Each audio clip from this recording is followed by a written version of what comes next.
Get ready for your daily dose of marketing strategies and tactics from entrepreneurs with the guile and experience to help you find success in any marketing capacity.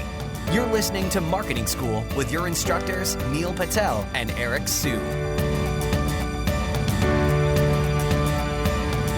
Welcome to another episode of Marketing School. I'm Eric Su. And I'm Neil Patel. And today we're going to talk about 7 cost-effective ways to rank in a competitive niche. Neil, why don't you kick things off? Number 1, Eric likes leveraging this tactic. I stole it from his playbook. Look for people who already rank for your terms, but they're not doing anything with their website, who rank on the first 6 pages of Google for some of the terms you're trying to rank for. Buy their website. You usually can buy them from a few $1,000s, and then 301 redirect all their pages over to your website, and your rankings will skyrocket. It's cheap. It's effective. You're going to have to do a lot of outreach to find someone who's willing to sell for an affordable price.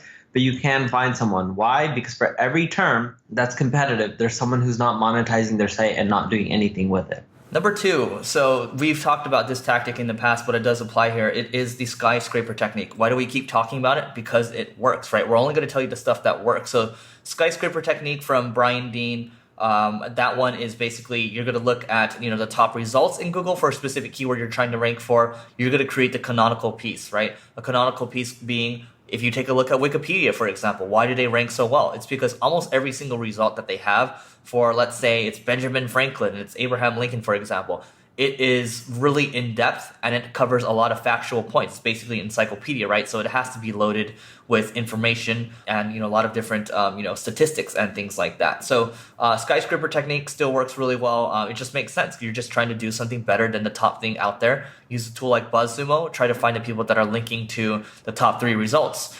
You can also use Ahrefs. Their keyword difficulty tool is also a neat little new thing to try out as well. And you can combine that with the skyscraper technique. Now, it is a lot of manual work if you want to see good conversion rates. But if you do want to automate it as well, there are tools out there that will let you automate the entire process. And I'm not going to lie, it does take time to win with this. But overall, it pays off. You look at what Neil's doing with his stuff. It's done it over the years, but he's just been very diligent and very consistent. The next one, and this one works extremely well if you're focusing your website. It's all about on-page SEO and topical relevance, right? So think of it this way. With neilpatel.com, I had my URLs with dates. I removed the dates, so then that way there was no subfolders with dates. My old URL structure used to be neilpatel.com / month/day/year, and then blog post title. And then I changed the URL structure to neilpatel.com /blog post name. So in essence, I removed the date. It then tells Google that blog post is relevant towards the blog, which is about marketing, versus that blog post is relevant towards a date because the date has no significance to that topic. That one little simple change, the on-page SEO, right? Because my site is very relevant. It's only about online marketing or digital marketing. My on-page SEO, I tightened it up, used like the schema markups, got rid of 404 errors, did things like the URL changes.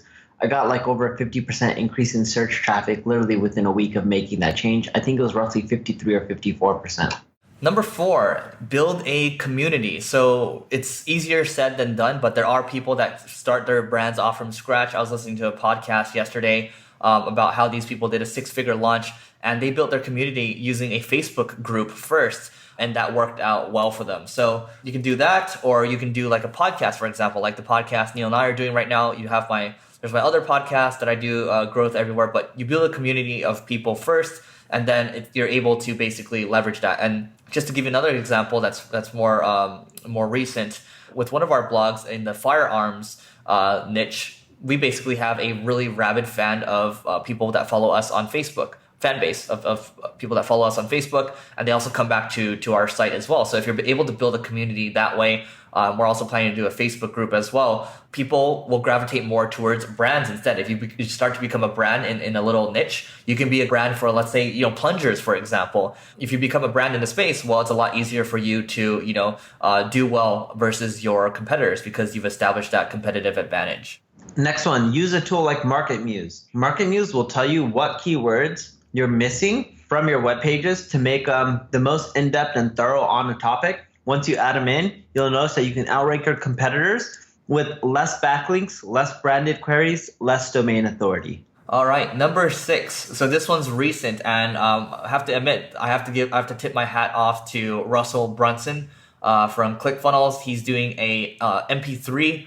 What do you call it? It's an MP3 player where he's giving away all his podcast episodes. So repurposing your content, if you produce a lot of content, you look at what Neil has done over, 10 plus years or so. If you're able to repurpose your content, package it differently, and then redo it, where you're basically, putting people into like a new offer, it can do well. For example, Russell's in the marketing niche, for example, and it's hard. It's hard to compete in a niche. You heard about, like, Neil and I are both in that niche too. It's hard to compete. For example, Neil gets a lot of visitors per month to his blogs, and then even for my agency, we're only getting about 45,000 visits a month in the marketing niche, which is tough, right? So question is, how do you stand out? And you do things like this where you're able to, come up with new ideas where, hey, you're going to give away all your content, but you're going to put it into an MP3 player and give it away, and then have like a funnel set up in the back end. Doing creative things like that, and then also, thinking about what you can repurpose allows you to stand out versus your competitors. Because think about it this way.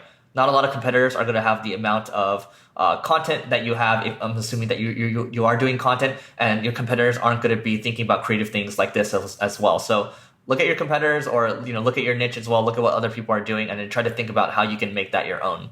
Number 7, optimize your title tags for click-through rates. So go to Google Search Console, go to look at Search Analytics. It'll tell you what keywords you rank for, what pages, your click-through rate, your average rankings. For anything that has a click-through rate of less than 5%, keep adjusting the title tag and try to make it more appealing. You can Google copy blogger headline formula. They'll give you ideas on how to create more persuasive headlines. By doing that, you'll get more clicks. More clicks means more rankings over time. And Neil, you found something else yesterday in Search Console. We were talking about it last night. What is that thing? Yeah, so in Search Console, when you're looking up keywords, there's a filter option. You can just click it, and then you can type in any keyword, and it'll break down all the traffic that you're getting from that keyword. Because, like, for example, I was looking at how many branded queries I get, and I thought that I was getting roughly 29,000 clicks to my website of people Googling my name, right, Neil Patel. And then when I used the filter option, I didn't realize how many long tail variations my name people are using as keywords, like Neil Patel podcast, Neil Patel webinar, etc. Once I did the numbers and I was going through the filter query, I realized that I actually get 36,000 clicks a month from people Googling my name, which isn't too bad. Okay, well, that's some food for thought over there. Check out your Search Console, check out the query section, look at random keywords that you rank for. It was certainly an eye-opener for me. As always, let us know if you have topic ideas. We'll see you tomorrow. This session of Marketing School has come to a close. Be sure to subscribe for more daily marketing strategies and tactics to help you find the success you've always dreamed of. And don't forget to rate and review so we can continue to bring you the best daily content possible. We'll see you in class tomorrow, right here on Marketing School.